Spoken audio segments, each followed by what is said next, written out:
ఆటోఫేగి ఒకటి మీరు చెప్పారు, కీటో డైట్, ఈ రెంటికి పొంతన ఉందా? రెండు వేరు విధానాలు వేరే గానీ రెండింటినీ కలిపి చూస్తే ఎట్లా ఉంటుంది దాని మీదే మా సెల్ హెల్త్ రీసెర్చ్ అంతా జరుగుతుంది. కార్బోహైడ్రేట్స్ తక్కువ ఇవ్వాలి, ఎందుకంటే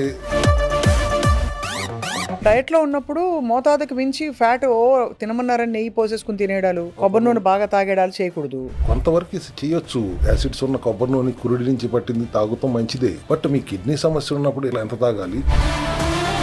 ఫైబర్ మీరు ఇచ్చిన మిరకల్ రైస్ లో ఆటోమేటిక్ గా ఉంది కాబట్టి అది ఒక బాణంతో రెండు పిట్టలు అన్నట్టు, ఒకవైపు మనకి కార్బ్ కంటెంట్ తగ్గుతోంది, అన్నం తిన్న సాటిస్ఫాక్షన్ వస్తుంది. అవసరమైన మేర మాత్రమే ఈ సెల్యులార్ మెటబాలిక్ న్యూట్రిషన్ పెడుతూ ఆటోఫేజీ మీద మేము ఎక్కువ ఎంఫసిస్ పెడుతున్నాం. బికాజ్ తగ్గించాము సార్. మనకి సెల్ హెల్త్ క్లినిక్ విధానంలో లివర్ గురించి మనం చూసాం, వాళ్ళు ఎలా బెనిఫిట్ అయ్యారో, అలా కిడ్నీ సమస్యతో బాధపడుతూ మీ విధానాన్ని పాటించిన తర్వాత ఆ సిమ్టమ్స్ రివర్స్ అయిన పరిస్థితులు చూసామా? ఖచ్చితంగా ఎంతో మందిని చూసాము. ఎందుకంటే మనం దానిలో తీసుకోవాల్సిన జాగ్రత్తలు తీసుకుంటున్నాం. ఒక క్రియాటిన్ తగ్గాలంటే రక్తం పెరగాలి అంటారు. నాకు తెలిసి రక్తం పెరగటం కాదు, ముందు పొటాషియం ఫాస్ఫరస్ రిచ్ గా ఉన్న ఆహారాలు ఏమి వెళ్లకుండా చూడటం అనేది. డయాబెటీస్ బాగా ఉన్న వాళ్ళకి ఎందుకు టైంకి అన్నం పెట్టేయాలి? వాళ్ళకి ఆకలి వేసేస్తుంది అంటారు. డయాబెటిక్ అంటే బ్లడ్ లో షుగర్ ఉంది, వాడుకోలేకపోతాను శరీరం. బయట నుంచి మీరు మరి గ్లూకోజ్ ఇస్తున్నారు, మళ్ళీ బయట నుంచి ఇన్సులిన్ కూడా ఇస్తున్నారు, మరి ఆకలికి ఏమవుతుంది? ఆటోఫేజీ వచ్చిన తర్వాత సోరియాసిస్లు తగ్గుతున్నాయి, ఆటోఇమ్యూన్ డిసీజ్ అన్ని తగ్గుతున్నాయి, గట్ హెల్త్ ఇంప్రూవ్ అవుతుంది. ఆటోఫేజీ అంటే నాకు అర్థమైపోయింది, చాట్ జీపీటీలో చూసాను అని చెప్పి మీరు చేసేసుకోవటం వల్ల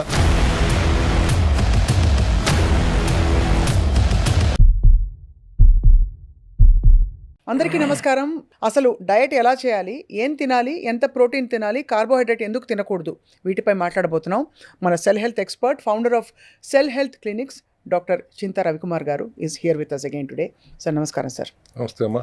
ఎలా ఉన్నారు సార్? బాగున్నాను. మీ సెల్స్ ఎలా ఉన్నాయి?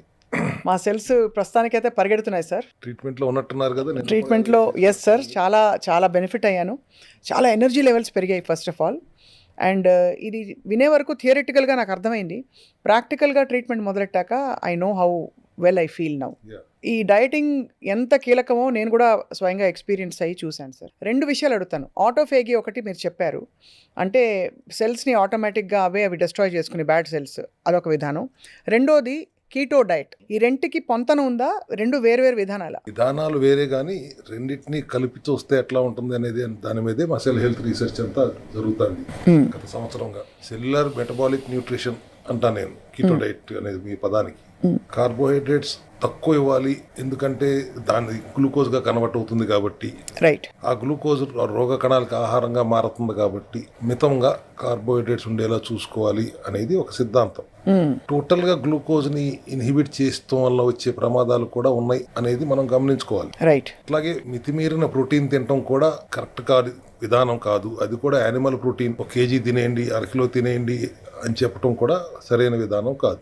మీ బరువును బట్టి ఎంత తినాలో అనేది నిర్ణయించుకోవాలి. డాక్టర్లు సజెస్ట్ చేసినట్టుగా మీరు వాడకం చేయాలి, కానీ వీడియోలు చూసేసి చేయటం అనేది అందరూ చేస్తున్న పెద్ద తప్పు నా ఉద్దేశం. అట్లాగే సాచురేటెడ్ ఫ్యాట్ కూడా 100 గ్రాములు తాగేయండి, 150 గ్రాములు తాగేయండి, తినండి అంటం కూడా ఎంతవరకు కరెక్ట్ అనేది ఒకసారి ఆలోచించుకోవాలి. కార్బోహైడ్రేట్స్ మీరు ఆపేసి ప్రోటీన్ ఎక్కువ తినటం వల్ల గ్లూకోజ్ స్పైక్స్ ఆగుతాయి ఇమీడియట్ గా. బట్ గ్లూకోజ్ స్పైక్స్ ఆగటం ఒక్కటే లక్ష్యంగా పెట్టుకోకూడదు, మిగతా శరీరం అంతా కూడా మనం అర్థం చేసుకుని దాన్ని కూడా అడ్రస్ చేయాలి కదా.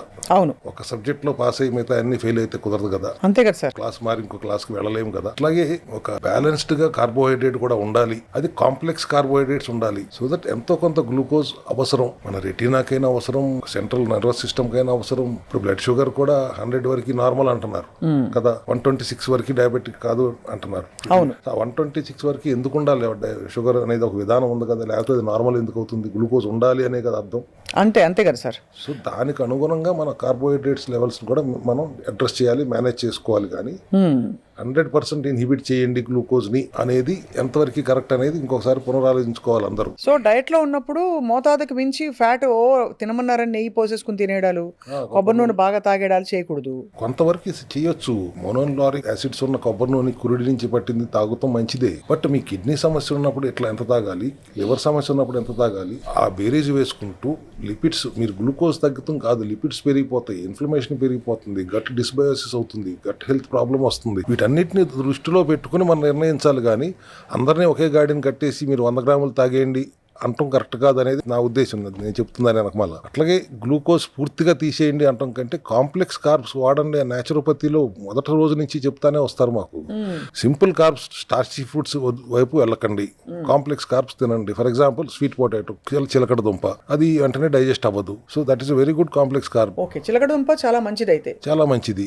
ఏమిటి సార్ అందులో వేరే గుణాలు కూడా ఉంటాయా? Lots of proteins and vitamins ఉంటాయి దాంట్లో. And at the same time it is complex. అది అంత తొందరగా డైజెస్ట్ అవ్వదు. ఎమటెడ్ గ్లూకోజ్ స్పైక్స్ అవుతాయి అంటానికి ఉండదు, షుగర్ స్పైక్ అవ్వదు. Correct. So taking one sweet potato should not be a problem in general diet plan లో ఉన్నప్పుడు. స్పెసిఫిక్ కీటో డైట్స్ కొన్ని ఉన్నాయి, I don't want to name anything. వాటిల్లో ఫ్యాట్ ఎక్కువ తీసుకోమంటారు, అవును, ప్రోటీన్ కూడా ఎక్కువ తీసుకోమంటారు, ఫైబర్ కూడా ఎక్కువ తీసుకోమంటారు. కానీ మీరు ఎంత ప్రోటీన్ తినేసి మీరు చెప్పినట్టుగానే అరకిలో చికెన్ తినేసామండి, ఒక అరకిలో చేప తినేసామన్న తర్వాత కూరగాయలు తినమంటే ఎవరు తింటాడు? తినరు. అది రెండోది సార్, అది కిడ్నీల మీద కూడా భారం పడుతుంది కదా సార్, అంత ప్రోటీన్ తింటే హరాయించుకోలేక. Excess protein is also getting converted into glucose అనేది ఎప్పుడు చెప్తున్న మాట.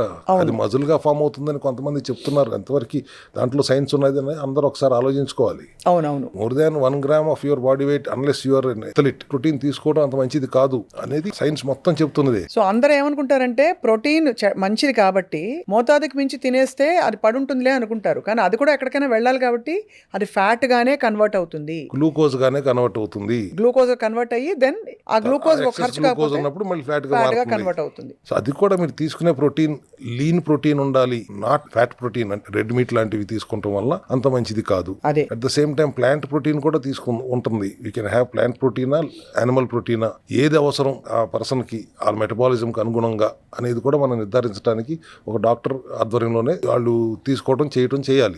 అట్లా కాకుండా మీరు అందరికి ఒకటే సూత్రం లాగా చేయటం తప్పు అనేది నేను ఖచ్చితంగా నమ్ముతాను. ఖచ్చితంగా సార్. సో ఇందులో సార్ మనకి రెండు మొదలు పెట్టినప్పుడు ఆటోఫేగి అంటే బేసికలీ మనకి ఎక్కువ వ్యవధి ఫాస్టింగ్ లో ఉంచడం బాడీని, లాస్ట్ టైం మీరు చెప్పిన దాని ప్రకారం. కీటో డైట్ అన్నది ఈ మధ్యలో ఏం తింటారో అది, అంతే కదా సార్? తినేటప్పుడు ఏం తినాలన్నది మీరు కీటో డైట్ కి మూలాలు చెప్తున్నారు, దాని foundation. Don't eat too much protein, ఎంత మోతాదు ఉందో అంతే తినాలి. ఫ్యాట్ కూడా అడ్డదిడ్డంగా తినకూడదు. కార్బోహైడ్రేట్స్ కూడా హెల్దీ కార్బ్స్ ఉంటాయి, కాంప్లెక్స్ కార్బ్స్ ఉంటాయి, వాటిని తినొచ్చు. ఇవన్నీ బ్యాలెన్స్ చేసుకుని మీ బాడీకి ఏది తగ్గుతుందో డాక్టరే చెప్తారు. అంతే. మీ మెటబాలిజం చూసి దాన్ని బట్టి మీ బ్లడ్ టెస్టులను కూడా చూసిన తర్వాత దానికి అనుగుణమైన ఆహార విధానం చెప్తాం. దాన్ని స్ట్రిక్ట్ గా మీరు పాటించాలనేది ఎప్పటి నుంచో వస్తున్న విధానం. దాంట్లో ఉన్న మైనస్లు ఏంటో చూసుకుని వాటిని కరెక్ట్ చేసుకుంటూ సెల్యులార్ మెటబాలిక్ న్యూట్రిషన్ అని ఇప్పుడు మన సెల్ హెల్త్ క్లినిక్ లో చేస్తున్నాం. ఫ్యాట్ ని కూడా మోతాదులోనే ఉంచి, ప్రోటీన్ కూడా బ్యాలెన్స్డ్ గా ఉంచి, లీన్ ప్రోటీన్ అడ్వైస్ చేస్తూ, అవసరమైతే ప్లాంట్ ప్రోటీన్ అడ్వైస్ చేస్తూ, ఫైబర్ మీద ఎక్కువ దృష్టి పెట్టి స్ట్రెస్ చేసి చేస్తున్నప్పుడు your gut will be happy. Ultimately your master for gut health is the master switch for everything. అది నాకు యాక్చువల్లీ అర్థమైంది సార్. ఎప్పుడైతే ఫైబర్ ని పెంచామో డైట్ లో, గట్ హెల్త్ ఇష్యూస్ చాలా వరకు తగ్గిపోయాయి. అంటే ఇది వరకు ఆ బర్నింగ్, తర్వాత ఒక విధమైన డిస్పెప్సియా, లేదు ఏదైనా ఒక బ్లోటింగ్ లాగా ఉన్న ఫీలింగ్ అంతా పోయింది ఎప్పటి నుంచి ఫైబర్ పెంచిన తర్వాత. అండ్ ఈ ఫైబర్ మీరు ఇచ్చిన మిరకల్ రైస్ లో ఆటోమేటిక్ గా ఉంది కాబట్టి అది ఒక బాణంతో రెండు పిట్టలు అన్నట్టు, ఒకవైపు మనకి కార్బ్ కంటెంట్ తగ్గుతోంది, అన్నం తిన్న సాటిస్ఫాక్షన్ వస్తుంది, దాంతో పాటు మీరు చెప్పినట్టు ఫైబర్ కూడా వస్తుంది కొంత. బట్ ఒక చిన్న ప్రాబ్లం ఏంటంటే సెల్యులార్ మెటబాలిక్ న్యూట్రిషన్ లో కానీ ఇంకే కీటో డైట్ లో అయినా కానీ సెల్ రిపేర్ కావాల్సిన సమయం మనం ఇస్తున్నామా లేదా అనేది ఒకటే మనం ఆలోచించుకోవాలి. ఎందుకంటే కంటిన్యూస్ గా మీరు తింటూనే ఉండండి. అవసరమైన చోట కొన్ని క్రానిక్ ఎలిమెంట్స్ ఉన్నప్పుడు మీరు బరువు తగ్గకూడదు, తింటూనే ఉండాలి అని చెప్పినప్పుడు we don't give time to the body. ఆ రిపేర్ చేసుకునే టైం దానికి ఉండట్లేదు. అట్ ద సేమ్ టైం ఎక్కువ మోతాదులో యానిమల్ ప్రోటీన్ తినడం వల్ల you are deviating from the circadian based pair window, అది కూడా అవ్వట్లేదు. అందుకని అవసరమైన మేర మాత్రమే ఈ సెల్యులార్ మెటబాలిక్ న్యూట్రిషన్ పెడుతూ ఆటోఫేజీ మీద మేము ఎక్కువ ఎంఫసిస్ పెడుతున్నాం. బికాస్ 100 సంవత్సరాలు బ్రతకాలంటే అదృష్టం ఉండాలంటారు. 100 సంవత్సరాలు బ్రతకాలంటే ఏ మ్యాజిక్ పిల్ వేసుకోవాలి, ఎంత కాస్ట్లీ రిచ్ ఫుడ్ తినాలి అని ఆలోచిస్తారు. 100 సంవత్సరాలు బ్రతకటం కాదు, సైన్స్ ఏం చెప్తాంది, ఎంతకాలం బ్రతకటం కాదు, ఎలా బ్రతకాలి అనేది చెప్తాంది. దాని ఉద్దేశం ఎక్కువ తింటూ, ఎప్పుడు పడితే అప్పుడు తింటూ, ఏది పడితే అది తింటూ, సరైన నిద్ర లేకుండా, బాడీ మీద లాట్స్ ఆఫ్ ప్రెషర్ పెట్టేసి శరీరానికి చేస్తే సెల్స్ అలిసిపోతాయి. అలిసిపోయే స్థితిలో ముసలితనం మొదలవుతుంది. కంటిన్యూస్ గా అదే చేస్తాను, వృద్ధాప్యం అడ్వాన్స్ అయిపోతుంది. అవును, కరెక్టే సార్. సో నోబెల్ ప్రైజ్ గ్రహీతలు 3 సైంటిస్టులు తేల్చి చెప్పింది ఏంటంటే వృద్ధాప్యాన్ని మనం స్లో చేయొచ్చు, కాస్ట్లీ మందులతో కాదు, ఆహార మార్పులతో, అలవాట్ల మార్పులతో. Add decades to your life అన్నారు ఆయన. Through this mechanism which I'm going to tell now. And anti ageing mechanism, not only living longer, living better. Mechanism అన్నారు, సెల్యులార్ గార్బేజ్ డిస్పోజింగ్ మెకానిజం అన్నారు. సెల్స్ ఇది ఒక ఫ్యాక్టరీ, ఆ ఫ్యాక్టరీలో continuous గా వర్కర్లు పనిచేస్తుంటే ఆ ఫ్యాక్టరీ మెయింటెనెన్స్ చేయడానికి టైం ఎక్కడ ఉంటుంది? సో హితమైనది తినండి, మితంగా తినండి, 70% 80% ఫిల్ అయ్యేటట్టే తినండి, కొంత ఖాళీ ఉంచండి. సో దట్ నైట్ షిఫ్ట్ లో వర్కర్స్ పనిచేయకుండా బాడీని సెల్స్ ని రిపేర్ మోడ్ లోకి తీసుకెళ్తే అవి యంగ్ గా ఉంటాయి. అదే మెకానిజం. చాలా లాజికల్ గా ఉంది సార్ ఇది. ఈ మెకానిజం పేరే ఆటోఫాజీ. సెల్ఫ్ ఈటింగ్ అన్నారు. ఆటో అంటే సెల్ఫ్, ఈటింగ్, ఫాజీ అంటే ఈటింగ్ అంటారు. జపనీస్ సైంటిస్ట్ కనిపెట్టిన 2016లో నోబెల్ ప్రైజ్ ఇచ్చిన ఆయన చెప్పింది అక్కడ జపాన్ లో ఉన్న కల్చర్ ప్రకారం తినే ఆహారాలు బేస్ చేసుకుని ఆయన అది కనిపెట్టి చెప్పారు. Fast for at least 18 hours. Initially 24 గంటల నుంచి 36 గంటలు వాటర్ ఫాస్టింగ్ లో ఉండండి, తర్వాత 18 గంటలు ఫాస్టింగ్ లో ఉండండి, నిదానంగా 16 గంటలు ఫాస్టింగ్ లోకి రండి, ఒక 3 నెలలు 4 నెలలు అయిన తర్వాత 14 గంటల ఫాస్టింగ్ లోకి వచ్చేయండి, ఒక 10 hours విండో, ఈటింగ్ విండో కని మార్చుకోండి అని ఆయన నిర్దేశించిన విధానం అది. దాంట్లో మనం అన్వయించుకోవాల్సింది, మన ఆంధ్రీకరించుకోవాల్సింది, ఇండియనైజ్ చేసుకోవాలి మన ఇక్కడున్న ఆహారాలు అలవాట్లు బట్టి. We have to integrate that autophagy into our protocol. So cell health లో మేము చేస్తున్న ప్రోటోకాల్ కూడా దాన్ని రీసెర్చ్ చేసి how to bring that eating window into our style of eating అంటే విత్ బ్యాలెన్స్డ్ మీల్ అన్నది పాయింట్ అక్కడ. యా, అప్పుడు మేము the same cellular metabolic nutrition, ఈ ప్రోటీన్ బ్యాలెన్స్డ్ గా, కాంప్లెక్స్ కార్బ్స్ తో, లిమిటెడ్ ఫ్యాట్ తో, హై ఫైబర్ తో ఉన్న ఆహారాన్ని ఈ 8 hours విండోలోనూ, 6 hours విండోలోను, 10 hours విండోలోను తీసుకొచ్చి పెడతానికి ప్రయత్నం ఫస్ట్ చేశాం. అది ఖచ్చితంగా చాలా బాగా వర్క్ అవుతుంది. ఎందుకంటే ఒకటి, you are allowing the healthy cells to eat the dead cells and at the same time malfunction cells కూడా బ్రేక్ డౌన్ చేసి అయ్యే కాంపోనెంట్స్ వాడి, అయ్యే స్పేర్ పార్ట్లు వాడి మళ్ళీ కొత్త సెల్స్ తయారవడానికి దోహదపడుతున్నాయి. అవును. అట్ ద సేమ్ టైం ఇవి చేస్తున్న క్రమంలో మనం కూడా వాటికి ఏమి మాల్ ఫంక్షనింగ్ సెల్కి ఆహారం ఇవ్వకుండా వాటిని పస్తు పెడతాం. ఇటు పక్క నుంచి మన ఆహార విధానంలో కూడా ఉండటం వల్ల ఒకటి లివర్ ఫ్రెండ్లీ ఆటోఫాజీ, కిడ్నీ ఫ్రెండ్లీ ఆటోఫాజీ, పెద్దవాళ్ళకి సెన్సిబుల్ ఫాస్టింగ్ ఆటోఫాజీ, అందరినీ ఒకే గాడిని కట్, ఇట్లా రకరకాలుగా విభజించాం సెల్ హెల్త్ క్లినిక్ లో. కిడ్నీ ప్రాబ్లమ్ తో వచ్చిన వాళ్ళకి అదే ప్రిస్క్రిప్షన్ ఇవ్వలేరు, ఎట్లా ఇస్తాం? వాళ్ళకి kidney is not properly filtering, creatine ని ఫిల్టర్ చేయలేకపోతాను, మలినాల్ని తీసేయలేకపోతుంది కిడ్నీ. అట్లా వదిలేస్తే వాళ్ళు డయాలసిస్ లోకి వెళ్తున్నారు. డయాలసిస్లోకి వెళ్తే వారానికి ఒకసారితో మొదలై వారానికి 3 సార్లు, అంటే ఇంటికి రావటం వెళ్తాం అయిపోతుంది వాళ్ళ జీవితం అంతా. ఒక స్టేజ్కి వచ్చిన తర్వాత కిడ్నీ ట్రాన్స్ప్లాంట్ చేయాల్సిన పరిస్థితి వస్తుంది. సో తగ్గించాము సార్ మనకి సెల్ హెల్త్ క్లినిక్ విధానంలో అలా ఉన్న పరిస్థితి. ఎందుకంటే లివర్ గురించి మనం చూసాం, ఒకళ్ళు ఎవరో చెప్పారు కూడా మనతో, వాళ్ళు ఎలా బెనిఫిట్ అయ్యారో. అలా కిడ్నీ సమస్యతో బాధపడుతూ మీ విధానాన్ని పాటించిన తర్వాత ఆ సిమ్టమ్స్ రివర్స్ అయిన పరిస్థితులు చూసామా? ఖచ్చితంగా ఎంతో మందిని చూసాము. ఎందుకంటే మనం దానిలో తీసుకోవాల్సిన జాగ్రత్తలు తీసుకుంటున్నాం. మిగతా వాళ్ళు ఎవరు తీసుకోని జాగ్రత్తలు మనం తీసుకుంటున్న జాగ్రత్త వల్ల మన దగ్గర రిజల్ట్స్ ఎక్కువ వస్తున్నాయని నేను నమ్ముతాను. If I'm wrong, subject to correction. ఎందుకంటే ఒక క్రియాటిన్ తగ్గాలంటే రక్తం పెరగాలి అంటారు ఒక విధానం. నాకు తెలిసి రక్తం పెరగటం కాదు, ముందు పొటాషియం, ఫాస్ఫరస్ రిచ్ గా ఉన్న ఆహారాలు ఏమి వెళ్లకుండా చూడటం అనేది ప్రధానమైన, వెళ్లకుండా చూడాలి క్రియాటిన్ ఎక్కువ ఉంటే. అట్లాగే మరి ఒక 1/2 లీటర్ నీళ్లు తాగండి, లీటర్ నీళ్లు తాగండి అంటే కూడా ఇట్స్ నాట్ పాసిబుల్. కనీసం 2 లీటర్ నీళ్లు కొద్దిగా తాగండి అనేది మా సెల్ హెల్త్ విధానం. 50 ml కరిగి మీరు 2 లీటర్లు తాగండి, ఎక్కువ సార్లు తాగండి అని చెప్తాము. పొటాషియం డెఫిషియెంట్ గా ఉన్న ఫుడ్ తీసుకోవాలి అంటే ఫర్ ఎగ్జాంపుల్ అవకాడో తినొద్దు అంటాము, పినాచి పాలకూర తినొద్దు అంటాము, ములక్కాయ తినొద్దు అంటాం, డ్రమ్ స్టిక్స్ తినొద్దు అంటాము, మునగాకు తినొద్దు అంటాము, కాకరకాయ తినొద్దు అంటాము, బూడిద గుమ్మడికాయ తినొద్దు అంటాము, నిమ్మకాయలు వాడొద్దు అంటాము, పొటాషియం రిచ్ గా ఉన్న ఏ ఫుడ్ తినొద్దు అంటాము. మరి నిమ్మకాయలు గట్టిగా వాడమని మీరే చెప్తారు కదండి కిటో డైట్ లో. అంటే అందరికీ వర్తించరు కదా అది, అదే మీరు చెప్తున్నారు. కిడ్నీ సమస్య ఉన్న వాళ్ళు నిమ్మకాయలు వాడకూడదు. ఇది నేను సెల్ హెల్త్ క్లినిక్ లో పాటిస్తున్న విధానం. సి విటమిన్ సప్లిమెంట్ లో మళ్ళీ పొటాషియం, ఫాస్ఫరస్ ఉండదు, నిమ్మకాయలో ఉంటుంది, దాంట్లో తీసిన ఎక్స్ట్రాక్ట్ లో ఉండదు. అవసరమైతే సిట్రిక్ స్టేట్ లో ఉంచాలనుకుంటే ఒక సి విటమిన్ సప్లిమెంట్ వేసుకోండి, నిమ్మకాయలు మాత్రం వాడొద్దండి. పులుపు కావాలంటే గోంగూర, చుక్కకూర వాడుకోండి, కానీ నిమ్మకాయలు వాడొద్దండి, చింతపండు కూడా వాడొద్దండి అని చెప్తాం. సో ఇంత జాగ్రత్తలు తీసుకుంటూ ఆటోఫాజీలోనే మళ్ళీ తెల్ల బాసుమతి అన్నం తినమంటాను కిడ్నీ పేషెంట్స్ కి. వాళ్ళకి దాంట్లో పొటాషియం, ఫాస్ఫరస్ చాలా తక్కువ, 30 mg కూడా ఉండదు తెల్ల బాసుమతిలో మాత్రమే. సో ఆ అన్నం తినండి కొద్దిగా, దాంట్లో ఎక్కువ కూరలు కలుపుకుని తినండి, కూరల్లో ఆ అన్నం నంచుకోండి, అన్నంలో కూర నంచుకోవడం కాకుండా అనే విధానంతో పెడుతూ, అట్లాగే సప్లిమెంటరీ సపోర్ట్ సెల్ పునర్నవ కానీ, సెల్పీనెఫ్రోస్ అని కానీ, రీనోడయాకేర్ కానీ, రెనోటిన్ అని, రీనోసెల్ అని, అట్లా దానికి సంబంధించిన బోల్డ్ సప్లిమెంటరీ సపోర్ట్తో ఆటోఫేజీలో పెడితే కిడ్నీ పేషెంట్స్ రివర్స్ 11 ఉన్న క్రియాటిన్ కూడా 4 తర్వాత 2కి ఇప్పుడు 1.6కి వచ్చి, ఇంక పూర్తిగా 1.1కి రాలేదు కానీ 1.6కి వచ్చి, ఇట్లాంటి కేసులు బోల్డ్ చూస్తున్నాం మనం. ఓహో, కాబట్టి డైట్తో అంత కంట్రోల్ చేయొచ్చు సార్, అపార్ట్ ఫ్రమ్ ఈ ఫంక్షనల్ మెడిసిన్. యా,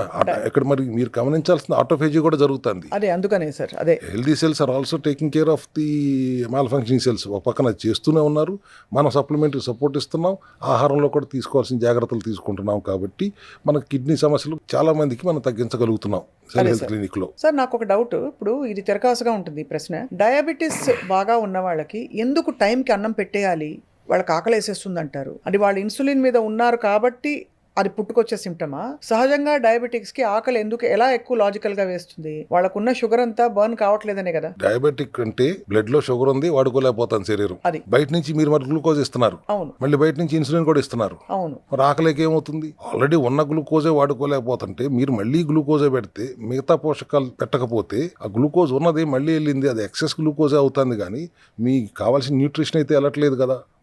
అండ్ పైపెచ్చు మీరు ఇన్సులిన్ ఇస్తున్నారు, ఆకలి వేయకుండా ఉండదు. డయాబెటిక్ మీరు గ్లూకోజ్ ఎందుకు ఇస్తున్నారు బయట నుంచి అనేది నాకు ఇప్పటికీ అర్థం కాని ప్రశ్న. కొద్ది రోజుల పాటు గ్లూకోజ్ ఇవ్వడం ఆపేస్తే నష్టం ఏమిటి ఆహారంలో? అంటే వాళ్ళు తట్టుకోగలుగుతారా సార్? శరీరంలో గ్లూకోజ్ ఉంది కదమ్మా, ఇదర్ గ్లూకోజ్ రూపంలో రక్తంలో ఉంది, లేదు ఫ్యాట్ గా కన్వర్ట్ అయ్యి ట్రైగ్లిజరైడ్స్ గా కన్వర్ట్ అయ్యి ఎడిపోస్ టిష్యూస్ లో స్టోర్ అయ్యి ఉంది, లివరే చేసింది. ప్యాంక్రియాస్ లో ఉన్న బీటా సెల్స్ ఎట్లయితే ఇన్సులిన్ తయారు చేసి గ్లూకోజ్ ని సెల్స్ లో నింపిందో, లివర్ కి చెప్పి ట్రైగ్లిజరైడ్స్ గా మార్చిందో, మళ్ళీ అదే ప్యాంక్రియాస్ గ్లూకాగాన్ అని ఇంకో హార్మోన్ తయారు చేసి ఆ ట్రైగ్లిజరైడ్స్ ని ఫ్యాటీ యాసిడ్స్ గా బ్రేక్ డౌన్ చేస్తే లివర్ మళ్ళీ గ్లూకోనియోజెనిసిస్ అనే ప్రక్రియ ద్వారా దాన్ని మళ్ళీ గ్లూకోజ్ గానే మార్చి సెల్స్ కి ఇస్తుంది. అవును, అవన్నీ ఖాళీ అయ్యే వరకు మీరు బయట నుంచి గ్లూకోజ్ ఇవ్వక్కర్లేదు కదా. అంతే కదా. తర్వాత రక్తంలో ఉన్న గ్లూకోజ్ వాడటం మొదలు పెడుతుంది, అప్పుడు ఇద్దాం గ్లూకోజ్ బయట నుంచి. అప్పుడు దాకా ఆపొచ్చు కదా. గ్లూకోజ్ ఇవ్వనప్పుడు ఇన్సులిన్తో పని ఏంటి? కొద్ది రోజులు ఇన్సులిన్ ఆపండి, కొద్ది రోజులు గ్లూకోజ్ కూడా ఆపండి, కొద్ది రోజులు మాత్రమే. గ్లూకోజ్ మెటబాలిజం తప్పుడు కానీ అంటలేదు, ఇట్స్ వెరీ గుడ్ మెటబాలిజం. 90% అందరూ ఉండాల్సింది అదే మెటబాలిజంలో.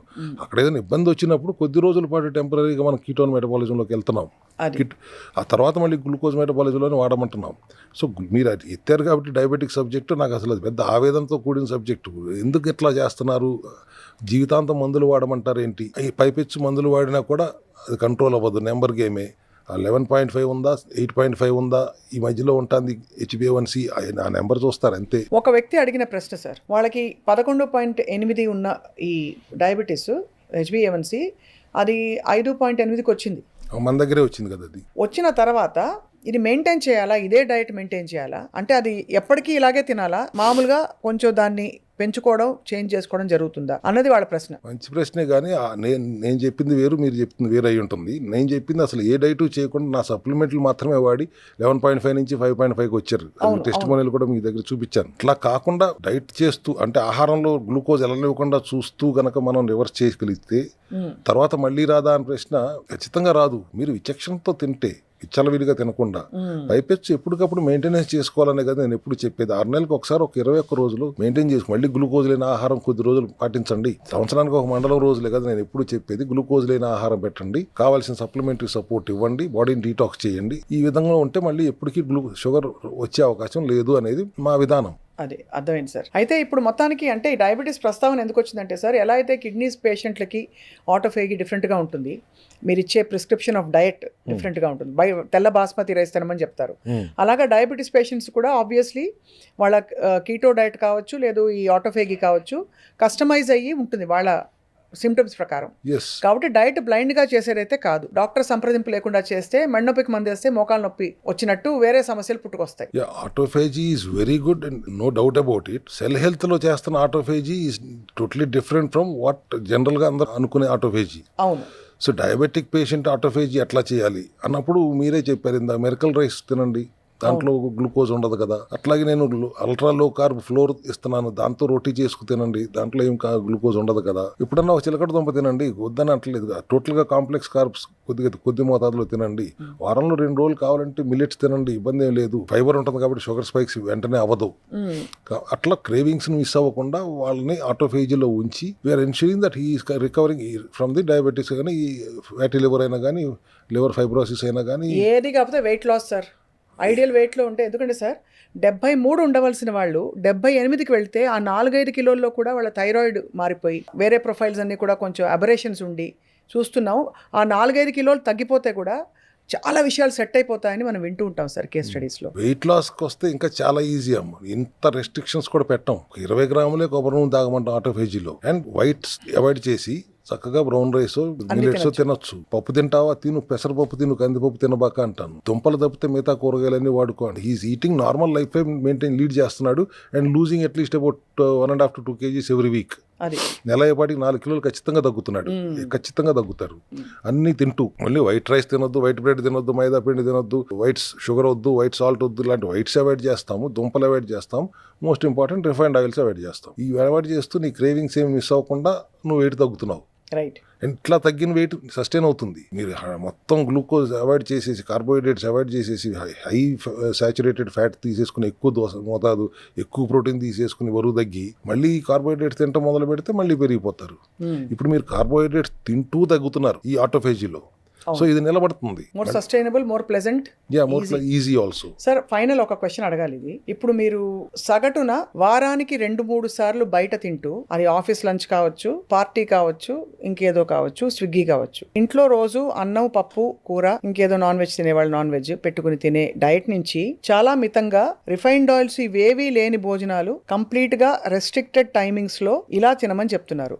ఇందులో చీట్ డేస్ అలౌడా కాదా? అసలు చీట్ డేస్ ఉండాలా, ఉండకూడదా? నేను చీట్ డేస్ అన్నాం కానీ I call it refeed day. ఏదైనా లోపం, డెఫిషియన్సీస్ ఉంటే ఈ విధానంలో హార్మోనల్ ఇంబ్యాలెన్స్ అయ్యే అవకాశాలు ఉంటాయి కాబట్టి ఎస్పెషల్ లేడీస్లో వీక్లీ వన్స్ ఆర్ ఫోర్ట్నైట్లీ once you can call it refeed day. Cravings ఉన్నప్పుడు, స్వీట్ క్రేవింగ్స్ వచ్చాయి సార్, ఏం చేయాలి అప్పుడు? 10 రోజులకు 15 రోజులకు ఒక రోజు రీఫీడ్ డే కింద పెట్టుకున్నప్పుడు మీ ఇష్టం వచ్చినట్టు తినేయండి. అప్పుడు కూడా ఫుల్ గా వాయించి తినడం కాదు, మితంగా తినాలి, అంతే కదా సార్? అవాయిడ్ చేయాల్సిన వైట్స్ అవాయిడ్ చేస్తూ రిఫైన్డ్ ఆయిల్స్ జోలికి వెళ్లకుండా మీరు కావాల్సినంత తినండి, కావాల్సినట్టుగా తినండి.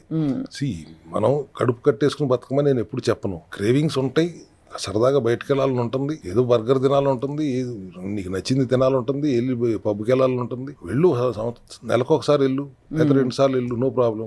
అసలు తెల్లారులు ఇస్తే రాత్రి అంతా అక్కడే కనపడుతుందా, తెల్లారులు ఇస్తే అక్కడే కనపడుతుంది, అటువంటి అలవాట్ల నుంచి దూరంగా ఉండమంటున్నాం. కానీ we're not asking them to deprive of their cravings totally. ఎప్పుడన్నా ఒక రోజు మీరు ఇబ్బంది పెడితే శరీరాన్ని సర్దుకుంటుంది, రోజు ఇబ్బంది పెడితే ఇంకోలా సర్దుకుంటుంది, అంతే కదా సార్? కానీ ఇది ఎక్స్పీరియన్స్ చేసిన వాళ్ళు ఎవరు కూడా అసలు చీటింగ్ గురించి ఆలోచించారన్న విషయం నాకు తెలుసు. చాలా మంది అఫ్ కోర్స్ డిలిజెంట్ గా డైట్ చేసే వాళ్ళు కూడా తెలిసి వస్తుంది. శరీరం మీద ఆ డైజెషన్ భారం, ఆ అనవసరమైన కాలుష్యంతో కూడినవి, లేకపోతే ఇతరత్ర సోకాల్డ్ గుడ్ థింగ్స్ అనుకునేవి లాంటివి వేయకుండా ఉంటే ఇన్ఫ్లమేషన్ బాడీలో తగ్గుతూ వస్తే ఎంత ప్లెజెంట్గా ఉంటుందో ఎక్స్పీరియన్స్ విల్ టీచ్ సార్.